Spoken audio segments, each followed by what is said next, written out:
Hi, welcome to Sudeep സുഡു. നമുക്ക് English സംസാരിക്കാൻ വേണ്ടി പഠിക്കാൻ ഒരുപാട് കാര്യങ്ങളുണ്ട്. പക്ഷേ ബേസിക്സ് തൊട്ട് ഫണ്ടമെൻ്റൽസ് തൊട്ട് നമുക്ക് സ്റ്റാർട്ട് ചെയ്യാം.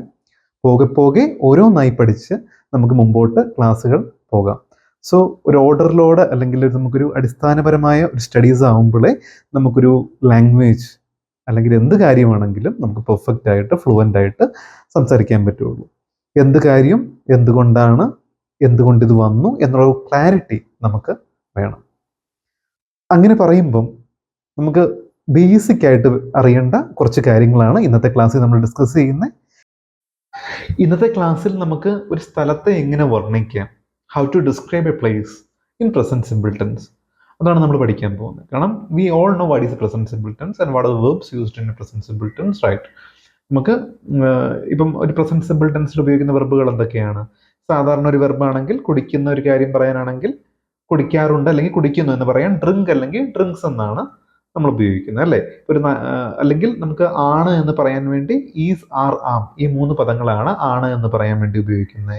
ഉണ്ട് എന്ന് പറയാൻ വേണ്ടി ഹാസ്, ഹാവ്, ഈ 2 പദങ്ങളാണ് ഉപയോഗിക്കുന്നത്. അതൊക്കെയാണ് പ്രസന്റ് സിമ്പിൾ ടെൻസിലെ വെർബ് 1ന്റെ സിംഗുലറും പ്ലൂറലുമാണ് നമ്മൾ ഇതിനകത്ത് ഉപയോഗിക്കുന്ന കാര്യങ്ങൾ. അപ്പം ഒരു സ്ഥലത്തെയൊക്കെ നമുക്ക് വർണ്ണിക്കണമെങ്കിൽ നമുക്ക് ഈ ഒരു സിംഗുലറും പ്ലൂറലും മാത്രം മതി.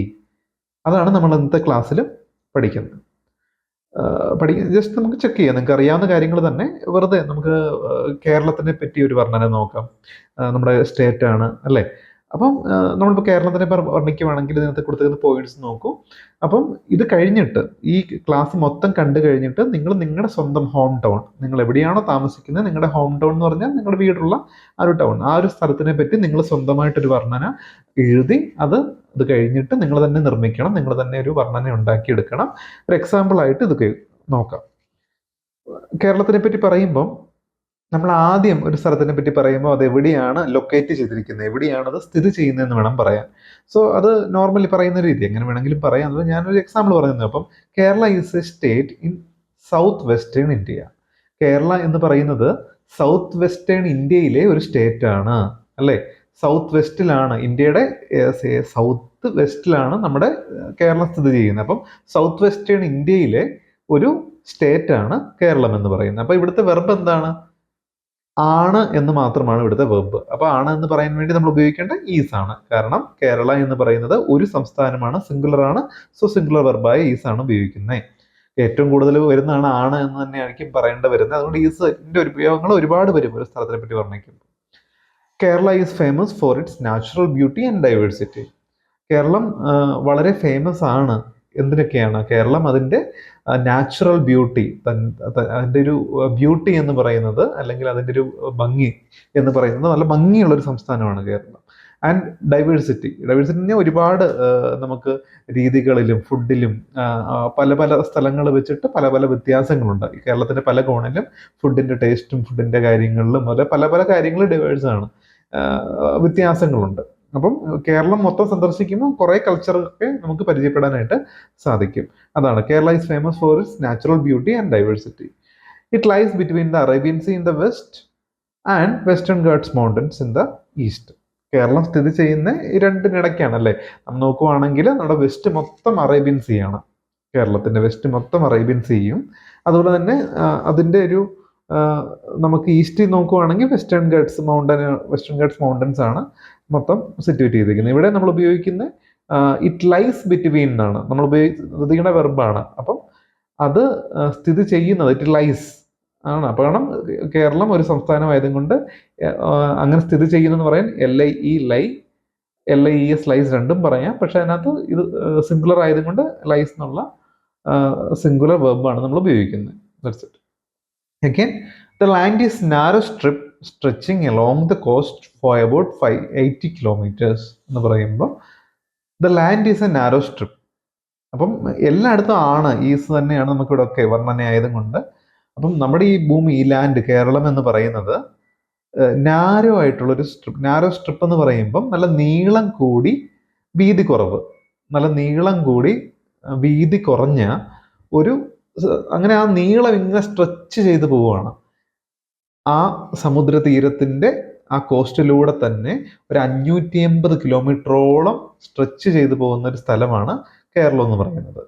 ഓക്കെ, അപ്പം 580 കിലോമീറ്റർ കോസ്റ്റ് ഉണ്ട് നമുക്ക്, with a width varying from 35 to 120 kilometres. Width എന്ന് പറയുന്നത് 35 തൊട്ട് ചില സ്ഥലങ്ങളിൽ 35, ചില സ്ഥലങ്ങളിൽ 120 കിലോമീറ്റർ വരെ അതിന് നമുക്ക് വിഡ്ത്തും വരുന്നുണ്ട്. ഓക്കെ, നീളവും അതിന്റെ വീതി 35 തൊട്ട് 120 കിലോമീറ്റർ വരെയാണ് വരുന്നത്. അപ്പൊ ഇത് നമുക്ക് കുറച്ചുകൂടെ ലൊക്കേഷന്റെ കുറച്ച് അധികം ഡീറ്റെയിലിംഗ് ഉണ്ട്. നിങ്ങൾ ഇത്രയും പറയണമെന്നില്ല. നിങ്ങൾക്ക് കേരളത്തിനെ പറ്റി പറയാനാണെങ്കിൽ നിങ്ങൾക്ക് വേണ്ട 1-2 പോയിന്റുകൾ നിങ്ങൾ എടുക്കും ഇതിൽ നിന്നും, അല്ലെങ്കിൽ കൂടുതൽ എക്സ്ട്രാ പോയിന്റുകളും വെർബുകൾ പ്രസന്റ് സിമ്പിളിലായിരിക്കണം എന്ന് മാത്രം ശ്രദ്ധിച്ചാൽ മതി. ഇനിയും കുറച്ചുകൂടെ പരിചയമായ കാര്യങ്ങൾ, നമ്മുടെ കാലാവസ്ഥ കേരളത്തിൽ ഉള്ളത് അല്ലേ. അപ്പൊ ഉണ്ട് എന്ന് പറയുന്നത് ഹാസ് ആണ്, ഹാസും ഉണ്ട് ഹാവും ഉണ്ട്. അപ്പൊ കേരളം എന്ന് പറയുന്നത് സിംഗുലർ ആയതുകൊണ്ട് Kerala is a singular subject, അതുകൊണ്ട് സിംഗുലർ വെർബായ ഹാസ് വേണം ഉണ്ട്, ഉള്ളത് എന്നൊക്കെ പറയാൻ വേണ്ടി നമ്മൾ ഉപയോഗിക്കുന്നത്. അപ്പോൾ Kerala has a warm humid tropical climate influenced by the nearby sea and heavy seasonal monsoon rains. അപ്പം കേരളം എന്ന് പറയുന്നത് നമുക്ക് നല്ല വാം ആയിട്ടുള്ള, നല്ല ചൂട് അല്ലെങ്കിൽ ഒരു ഉഷ്ണത, ഒരു ചൂട് പ്രദേശമായിട്ടുള്ള, ഹ്യൂമിഡ് എന്ന് പറഞ്ഞാൽ നമുക്ക് ഒരുപാട് വാട്ടർ വേപ്പർ നമ്മുടെ അറ്റ്മോസ്ഫിയറിലുണ്ട്, ജലാംശം അറ്റ്മോസ്ഫിയറിലുള്ള, എന്നാൽ നല്ല ചൂടുള്ള ഒരു ട്രോപ്പിക്കൽ ക്ലൈമറ്റ് നമുക്കുള്ളത് എന്ന് പറഞ്ഞാൽ ഒരു ചൂടും എന്നാൽ അതേപോലെ വേർക്കുന്ന ഒരു സ്ഥലമാണ്. വാട്ടർ വേപ്പർ അറ്റ്മോസ്ഫിയറിൽ ഒത്തിരിയുള്ള ഒരു സ്ഥലമാണ്. അതുപോലെ തന്നെ influenced by the nearby sea and heavy seasonal monsoon rains. അപ്പം മൺസൂൺ മഴകളും സീസണൽ ആയിട്ടുള്ള നല്ല ശക്തമായ മൺസൂൺ മഴ കിട്ടുന്ന ഒരു സ്ഥലം കൂടെയാണ് നമ്മുടെ Keralam. The fertile land supports rice അല്ലെ. അപ്പൊ ഇവിടെ നമ്മൾ സപ്പോർട്ട്സ് ആണ് ഉപയോഗിക്കുന്നത്. അപ്പൊ ഈ ഫെർട്ടൈൽ ലാൻഡ് നല്ല വളക്കൂറുള്ള മണ്ണാണ് നമ്മുടെ കേരളത്തിന്റെ. അപ്പൊ വളക്കൂറുള്ള മണ്ണ് സപ്പോർട്ട് ചെയ്യുന്നു അതെന്ന് പറയാൻ വേണ്ടി സപ്പോർട്ട്സ് എന്നാണ് അല്ലെ. കാരണം നമ്മുടെ കേരളം ഒരു സിംഗിൾ സബ്ജക്റ്റ് ആയതുകൊണ്ട് സപ്പോർട്ട്സ് ഉപയോഗിച്ചു. ഇനി ഒരു പ്ലൂറൽ ആണെങ്കിൽ നമ്മൾ എന്ത് പറയും, സപ്പോർട്ട് എന്ന് മാത്രം മതി. അപ്പം നല്ല വളക്കൂറുള്ള മണ്ണായതും കൊണ്ട് തന്നെ നമുക്ക് അരി, coconut, rubber, tea, coffee, spices and ഈ ഫ്രൂട്ട് പ്ലാന്റേഷൻസിനൊക്കെ അത് സപ്പോർട്ട് ചെയ്യും, അല്ലെങ്കിൽ സഹായിക്കും, വളരാൻ വേണ്ടി സഹായിക്കുന്നൊരു വളക്കൂറുള്ള മണ്ണാണ് കേരളത്തിന്റെ. അതുപോലെ തന്നെ കേരളം നമുക്കറിയാവുന്ന കാര്യമാണ്, Kerala is also renowned for its literacy rate and health standards. അപ്പൊ നമുക്ക് കേരളം നമുക്ക് ലിറ്ററസി റേറ്റിൽ ഇന്ത്യയിൽ നമ്പർ 1 ആണ്. According to the literacy rate എന്ന് പറഞ്ഞാൽ നമുക്ക് സ്വന്തമായിട്ടുള്ള ഒരു മാതൃഭാഷ എഴുതാനും വായിക്കാനും അറിയാവുന്ന ഒരു കപ്പാസിറ്റിക്കാണ് ലിറ്ററസി എന്ന് പറയുന്നത്. അപ്പൊ ആ ലിറ്ററസി റേറ്റ് ഇന്ത്യയിൽ ഏറ്റവും കൂടുതൽ ഉള്ള സ്റ്റേറ്റ് കേരളയാണ്. അതുപോലെ തന്നെ നമ്മുടെ ഹെൽത്ത് സ്റ്റാൻഡേർഡ്സും ഏറ്റവും കൂടുതൽ ഇന്ത്യയിൽ കേരളത്തിൽ തന്നെയാണ്. നമ്മുടെ ഹെൽത്ത്, ആരോഗ്യപരമായ കാര്യങ്ങളിലൊക്കെ വളരെ മുന്നേറി നിൽക്കുന്ന ഒരു സംസ്ഥാനമാണ്. അപ്പൊ ഇതൊക്കെ ഇവിടെ നമ്മൾ എന്താ ഈസ് ആണ് വെർബായിട്ട് ഉപയോഗിച്ചിരിക്കുന്നത്. ഈ ഒരു പാരഗ്രാഫിൽ 3 വെർബ് ഉണ്ട്. ഒന്ന് ഹാസ് ഉണ്ട് എന്ന് പറയാൻ വേണ്ടി, സപ്പോർട്ട് ചെയ്യുന്നു സപ്പോർട്ട്സ്, പിന്നെ ആണ് എന്ന് പറയാൻ വേണ്ടി ഈസ് ഉപയോഗിച്ചിരിക്കുന്നു. അപ്പൊ ഇതൊക്കെ പ്രസന്റ് സിമ്പിളിലെ വെർബുകളാണ്. ഇതാണ്. അപ്പൊ നമ്മൾ വേറെ ഒന്നും ഉപയോഗിക്കേണ്ട, ജസ്റ്റ് ഈ ഒരു വാക്ക് മാത്രം പ്രസന്റ് സിമ്പിൾ ഉപയോഗിച്ചാൽ മതി. ഇതാണ് നിങ്ങൾ ഈ ക്ലാസ് കഴിയുമ്പോഴത്തേക്കും നിങ്ങൾക്ക് മൈൻഡിലേക്ക് കയറേണ്ട ഒരു കാര്യം. ഇനി അവസാനമായിട്ട് നമുക്ക് കൺക്ലൂഡ് ചെയ്യാം. Tourists visit Kerala for attractions such as houseboat, cruises in the backwaters, serene beaches like Kovalam, lush hill stations like Munnar and Wayanad, and beautiful forest wildlife sanctuaries. ഇതൊക്കെയാണ്. അപ്പം ടൂറിസ്റ്റുകൾ നമ്മൾ കേരളം വന്ന് കാണാനുള്ള പ്രധാന കാരണങ്ങൾ, പ്രധാന അട്രാക്ഷനുകളാണ് ഇതൊക്കെ. അപ്പം ഏതൊരു സ്ഥലത്തെയും അട്രാക്ഷൻ എന്ന് പറഞ്ഞാൽ മറ്റുള്ളവരെ ആകർഷിക്കുന്ന ചില കാര്യങ്ങൾ. കേരളത്തിൽ എന്തിനു വരണം എന്നൊരു ടൂറിസ്റ്റ് മെന്റാലിറ്റി ചിന്തിക്കുമ്പോൾ അവരെ അട്രാക്ട് ചെയ്യുന്ന, അപ്പം അവിടെ നമുക്ക് ടൂറിസ്റ്റ് വിസിറ്റ് കേരള, സന്ദർശിക്കാറുണ്ട്. അപ്പൊ ഇവിടെ സന്ദർശിക്കാറുണ്ട് എന്ന് പറയാൻ വേണ്ടി വിസിറ്റ് എന്നുള്ള വാക്കും വിസിറ്റ്സ് എന്നുള്ള വാക്കും 2 വെർബുകളുണ്ട് നമുക്ക്. അല്ലെ, വിസിറ്റ് എന്ന് പറയുന്നത് പ്ലൂറലാണ്, വിസിറ്റ്സ് ഒരു എസ് കൂടെ കൂട്ടി അത് സിംഗുലറുമാണ്.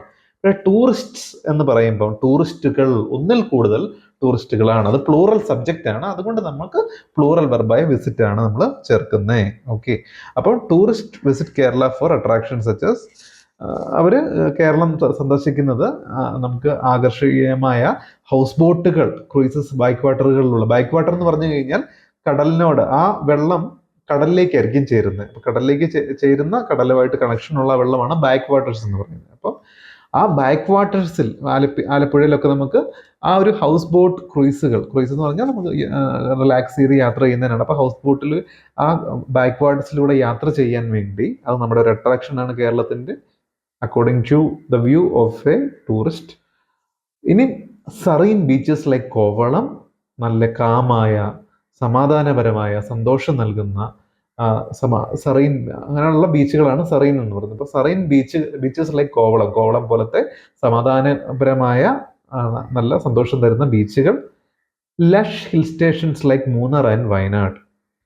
ഹിൽ സ്റ്റേഷൻ എന്ന് പറഞ്ഞു കഴിഞ്ഞാൽ നല്ല പൊക്കമുള്ള മറ്റുള്ള സ്ഥലങ്ങളിലേക്കായാലും ഉയർന്നു നിൽക്കുന്ന ടൗണുകളൊക്കെയാണ് ഹിൽ സ്റ്റേഷനുകൾ.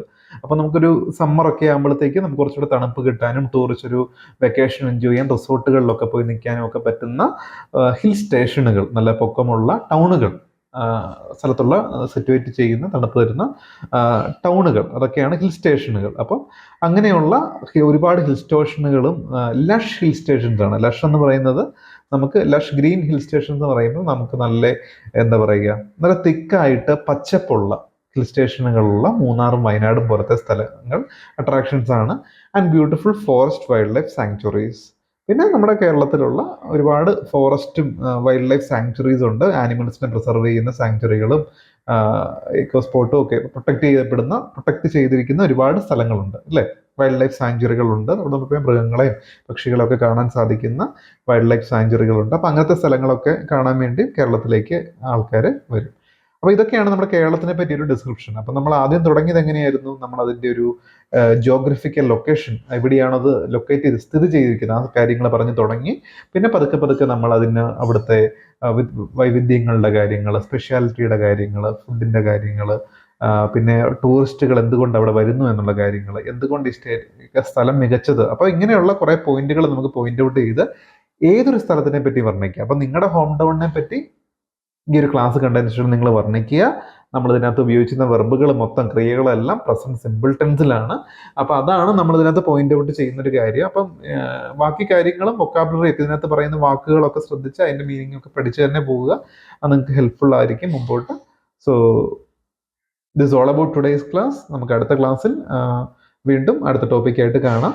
സോ എല്ലാവരും ഈ ക്ലാസ് കണ്ടതിന് ശേഷം ഞാൻ പറഞ്ഞ പോലെ make your own description about your home town. നിങ്ങളുടെ ഹോം ടൗണിനെ പറ്റി നിങ്ങളൊരു ഡിസ്ക്രിപ്ഷൻ ഉറപ്പായിട്ടും ഉണ്ടാക്കണം. ഓക്കെ, അപ്പം നമുക്കിനി അടുത്ത ക്ലാസ്സിൽ കണ്ടിന്യൂവേഷൻ ആയിട്ട് കാണാം. Till then bye, take care.